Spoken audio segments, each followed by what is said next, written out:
Hi friends, welcome to daily blog Ruby Thakur channel. अभी Pakistani player और PCB के चेयरमैन रमीज़ राजा कमेंट्री के लिए हिंदुस्तान आए, इंडिया आए हैं, भारत आए हैं। तो पहले तो बोलते थे, जब वो पीसीबी चेयरमैन थे तो बोल रहे थे कि मैं तो भारत वर्ल्ड कप खेलने नहीं जाऊंगा, नहीं हमारा प्लेयर जाएगा, क्योंकि जब भारत नहीं आता है तो मैं भी नहीं जाऊंगा। तो तुरंत वो पीसीबी के चेयरमैन के पोस्ट से हटते ही उनका अपना बयान बदल गया। और डॉलर के जो एक ऐसा है ना कि जो आदमी अच्छे को बदल देता है, तो वो पैसे की लोभ से, लालच से वो इंडिया कमेंट्री करने के लिए आ गए। तो इस पर वहाँ का पाकिस्तानी जनता का क्या रिएक्शन है वो हम सुनते हैं। मोरालिटी की है, इंडियन मीडिया क्या कह रहा है नहीं कह रहा है वो अलग बात है। बात मोरालिटी की है कि अगर मैं किसी ऑर्गेनाइजेशन का चीफ हूँ और मैं कहता हूँ कि नहीं, अगर उन्होंने ऐसा किया है तो मैं वहाँ पे जाऊँगा नहीं और मैं वर्ल्ड कप में शामिल नहीं होऊंगा, मेरी टीम नहीं जाएगी और ऐसा होगा और वैसा होगा, तो आप बतौर पाकिस्तानी सिटीजन नहीं कह रहे हो, आप बतौर पाकिस्तान कह रहे हो, आप अपनी पाकिस्तान की ऑर्गेनाइजेशन का व्यू बता रहे हो। Please don't do. देखिए वहाँ रमीज राजा जी जो हैं वो बिछ गए बेचारे। पहले बड़ा जहर उगल रहे थे कि नहीं जाएंगे खेलने और ये करना चाहिए और वो करना चाहिए और ऐसा करना चाहिए और वैसा करना चाहिए, लेकिन देखिए डॉलर्स बड़े के लिए कितने एक्साइटेड हैं जी, वर्ल्ड कप के लिए कितने पुरजोश हैं। बिल्कुल पुरजोश हैं और अपने टीम के लिए दुआ भी कर रहे हैं कि अल्लाह ताला हमारी टीम को कामयाबी अता फरमाए और अल्लाह ताला हमारे मुल्क के हालात भी अच्छे कर दे। बस दुआ ही कर रहे हैं। अच्छी बात है, हम दुआ ही कर सकते हैं। अच्छा, रमीज राजा साहब जब चेयरमैन पीसीबी थे, उन्होंने कहा था कि हम वर्ल्ड कप खेलने भारत नहीं जाएंगे। आज वो कमेंट्री करने के लिए भारत में पहुंच गए हैं, क्या कहेंगे? गलत किया है ना, जब उसने पहले कहा कि हम नहीं जाएंगे तो नहीं जाना चाहिए था। इसमें क्या है, भारत कोई हमसे बड़ा मुल्क तो नहीं है। अपने पाकिस्तान के जितने भी सियासतदान हैं, जितने भी ये बड़े लोग हैं, ये बातें एक तरह करते हैं और करते दूसरी तरफ है। जो बात इंसान करे उस पर कायम दायम रहे ना, तो इसलिए हमारे मुल्क दिन पर दिन कमज़ोरी की तरफ जा रहा है कि गुर्बत और महंगाई और हालात इस तरह जा रहे हैं कि हम बात पर खड़े नहीं होते हैं। जो बात हम करते हैं, हम मुसलमान हैं, जो बात भी हम दिल से करें, अपनी ज़बान से निकालें, उस बात पर हमें खड़ा होना चाहिए। तो जब हम अपनी बात पर खड़े होंगे तो अल्लाह ताला की तरफ से भी हमारे ऊपर रहमत और फजल होगा। इसलिए हम दिन पर दिन कमज़ोरी के हालात तरफ जा रहे हैं। इंडिया देखो कहाँ से कहाँ पहुँच गया और हमारे सियासतदानों का यही हाल है। कभी एक को चोर कह रहा है, दूसरा दूसरे को चोर कह रहा है। अगर देखा जाए तो मुझे तो अब इस टाइम सब के सब चोर नज़र आ रहे हैं।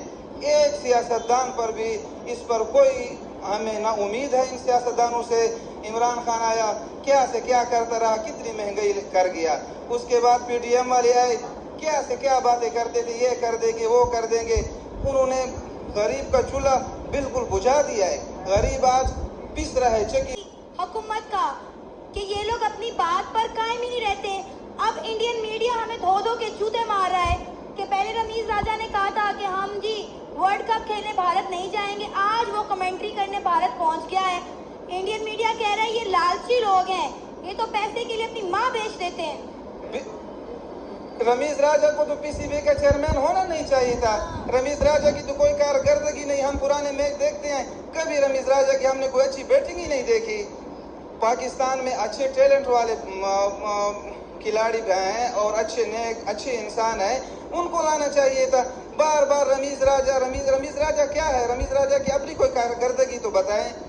मैं पुराने मैच सर्च करता हूँ, कभी भी मैंने अच्छी बैटिंग रमीज राजा की नहीं देखी। बस टीवी में वक्फों पे आजमाता है, वक्फे अच्छे बना सकता है, बाकी उसकी कोई कारकर्दगी अच्छी नहीं है।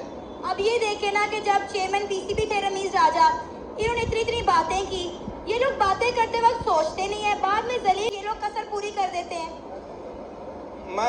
मेरा हुकूमत से, निगरान हुकूमत से ये डिमांड है कि रमीज राजा को पीसीबी चेयरमैन से खत्म करना चाहिए। खत्म हो गया है, वो उतर गया, खत्म हो गया। कमेंट्री के लिए गया हुआ है, कमेंट्री के ऊपर भी इसके ऊपर पाबंदी होनी चाहिए थी। ये दोगलापन करता है, दो किस्म की बातें करता है। क्यों करता है इस तरह? इसको पाकिस्तान की टीम से रमीज राजा को बिल्कुल अलहदा करना चाहिए। ये हमें पाकिस्तान के लोगों को बिल्कुल नहीं है पसंद है आप लोगों को। आप भाई सब इनके खिलाफ बात कर रहे हैं, आप पीसीबी के चेयरमैन के ऊपर क्यों नहीं बात करते? पीसीबी चेयरमैन पे ही बात कर रहे हैं ना सर वो आपको यही नहीं पता पीसीबी का चेयरमैन कौन है? आप बात कर, आप बता देना, आपको पता, आप बता। मैं कह रहा हूँ उसने जब वो पीसीबी का चेयरमैन था तब उसने ये सब बातें की थी और वो उस बात पे डटा हुआ था। अब आपने उसे पीसीबी चेयरमैन से हटा दिया, अब उसका क्या कसूर है? वो तो तब कहता था ये तो आप पीसीबी के चेयरमैन को पकड़े ना सर, आप क्यों खेलने जा रहे हैं? तो सर जब उसने बात की थी तो उसको नहीं जाना चाहिए था ना, कमेंट्री करने भी ना जाता। उसने बात की थी ना, उसने कहा था अगर वो अब पीसीबी का चेयरमैन होता फिर वो चाहते फिर आप ये बात करती। अब तो वो पीसीबी का चेयरमैन ही नहीं है, अब तो वो कर रही होगी कोई और जगह होगी जहाँ रमीज राजा की तारीफ हो रही होगी। देखे ना अब आप उनका पहले वाला जो बयान था आप वो नहीं देख रही। उन्होंने कहा था मुझे पीसीबी का चेयरमैन हटाएंगे मैं फौरन कमेंट्री में आ जाऊँ, मुझे कोई इशू नहीं है। उसने तो कहा था वो आ गया कमेंट्री में। इसमें आप कैसे कह सकते हैं कि उन्होंने ये किया उन्होंने वो किया? अभी जो रमीज राजा बोल रहे थे या वहाँ के जनता बोल रही थी, पाकिस्तानी जनता, कि इंडिया नहीं आएगा, भारत नहीं आएगा तो मैं यहाँ से भी नहीं जाना चाहिए। आपका प्लेयर हमारे देश भारत में अगर आ रहा है तो उसकी सेफ्टी का उसका कोई यहाँ पर प्रॉब्लम नहीं होगा। बट आपके यहाँ जितना बम ब्लास्ट अभी भी बलूचिस्तान में बम ब्लास्ट हुआ, 2 बम ब्लास्ट हुआ है, तो हमारे प्लेयर के सुरक्षा जान माल का खतरा है। तो इसीलिए हमारे यहाँ का डिसीजन हुआ कि खतरे में सुरक्षा पॉइंट ऑफ व्यू से हम लोग पाकिस्तान खेलने के लिए अपने प्लेयर को नहीं भेजेंगे। तो इसलिए सुरक्षा के लिहाज से वो नहीं गया। आपके तरह ईगो भरा हुआ नहीं है, नहीं हमारे खिलाड़ी में है, नहीं हमारे क्रिकेट बोर्ड में है। हमारे यहाँ सिर्फ सुरक्षा का कंसर्न है कि वहाँ जाके कहीं बम ब्लास्ट हो जाए, कुछ प्रॉब्लम हो जाए। तो इसके लिए जो है अभी आपके यहाँ बम ब्लास्ट बराबर होते रहता है। आप लोग के लिए छोटी मोटी चीज़ हो, लेकिन हम लोग के लिए बहुत बड़ी चीज़ है।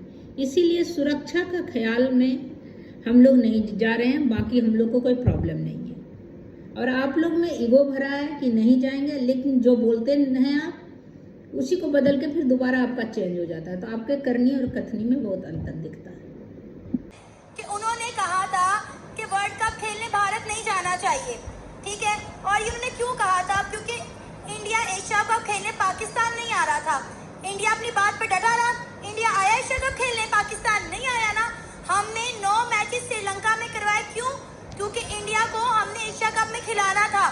इंडिया ने अपनी बात मनवाई। क्या हम अपनी बात मनवा सके इंडिया से? हमें हमारी टीम को नहीं जाने चाहिए था।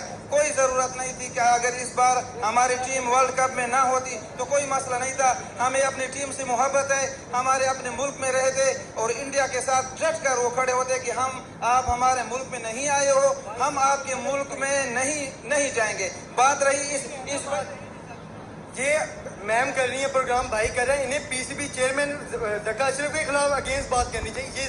ये वो भी हमने किया था। कल जब ज़का अशरफ ने बोला कि हमने दुश्मन मुल्क भेजा है अपनी टीम को खेलने के लिए, हमने उसके ऊपर भी प्रोग्राम किया था। मैं वही आपको कह रहा हूँ ना, आप उससे पकड़ रहे हैं, उसका तो काम है, ये प्रोफेशनल ये है। अब आपका ये काम है, आप कह दें कि आपको कहीं एडजस्टमेंट कर दें और इंडिया में अब आप वापस आप इंडिया को छोड़ के वापस आ जाए तो फिर आपने अपना कारोबार ये काम नहीं स्टार्ट करना। भाई मैं अगर इंडिया चली जाऊँ तो पाकिस्तान वापस ही नहीं आऊंगी। जो हालात है पाकिस्तान के, अगर रमीज राजा ने अगर पहले कहा था कि हम नहीं जाएंगे, रमीज राजा उस टीम का उसके साथ ओहदा था तो उस वक्त वो पाकिस्तानी था, अब भी वो पाकिस्तानी है। जरूरी नहीं है हमारे साथ आपके साथ ओहदा होगा तो आप उसके मुताबिक चलोगे। सबसे पहले पाकिस्तान है, उसके बाद हम हैं और ओहदा है। पाकिस्तान को मद्देनजर रख के रमीज राजा इतने गैरत तो कर लेता कि यार मैं कमेंट्री करने हिंदुस्तान नहीं जाऊंगा, बस इतना ही काफी था। हमारा कहने का मकसद ये है कि देखिए इंडिया जब कोई स्टेटमेंट देता है तो वो अपनी स्टेटमेंट पर कायम और दायम रहता है, जो मर्जी हो जाए। लेकिन हमारे सियासतदान हो या हमारा पीसीबी का चेयरमैन हो या फिर हमारा कोई प्लेयर हो, हम लोग 2 घंटे तक अपने बयान पर कायम नहीं रहते हैं। यही तो कमजोरी है, यही तो हमारी इज्जत खाक में मिल रही है कि हम जो बात करते हैं उस बात के साथ हम खुद ही उस बात पर अमल नहीं करते हैं, उस बात के साथ हम खड़े नहीं होते हैं, तो अगला बंदा तो पता चल जाता है कि इसकी जो एक बात कर रहा है इस पर ये कायम नहीं होगा। वो हमें इसलिए तो सर पाकिस्तान आज इतना पीछे रह गया, ना हमारे मुल्क में डेवलपमेंट हो रही है, ना हमारे मुल्क में कोई इन्वेस्टमेंट आके कर रहे हैं, ना हमारे मुल्क में ट्रेड हो रही है। लोग यकीन ही नहीं करते हम पे, वो कहते हैं हम पाकिस्तान पर कैसे यकीन कर लें। जब घर का बंदा गलत होगा, 2 नंबर होगा, तो कभी भी कोई बंदा आप पर इतबार नहीं करेगा। जब घर में आपका ओहदेदार या आपका घर वाला, आपके घर में बड़ा जो होता है, वो अगर सही होगा, उसका रहन सहन, उसकी लेन देन सही होगी, तो आप पर हर बंदा इतबार करेगा। इनको ये पता नहीं, इनसे आखिरत भी भूल गई है। आखिर मरना है, कब्र आनी है, हशर का मैदान आना है। अभी मैं इन सियासतदानों से ये पूछता हूँ कि आज हालात कहाँ से कहाँ पहुँच गए। ये अपने मुल्क में तो आ जाओ यार। अपने इंडिया का क्या कंसर्न था? इंडिया ने कंसर्न सिर्फ इतना जताया है कि वहां पर सिक्योरिटी के इश्यूज हैं, हम नहीं आएंगे, खतरा है हमें। जब पाकिस्तान में बम धमाके हो रहे हो, आप बताइए, ये यहाँ पे हुआ, अभी वो कुछ दिन पहले बाजौर में हुआ था, 2 महीने के भीतर 2 बड़े धमाके हुए हैं आपके। बाजौर में भी 50-55 लोग मारे गए थे। आप समझ रहे हैं इस चीज को क्या कहते हैं? आप लोगों के लिए ये चीज आम होगी, हम लोगों के लिए नहीं है। आप मुझे बताइए कि लास्ट भारत में कौन सा बड़ा बम ब्लास्ट हुआ?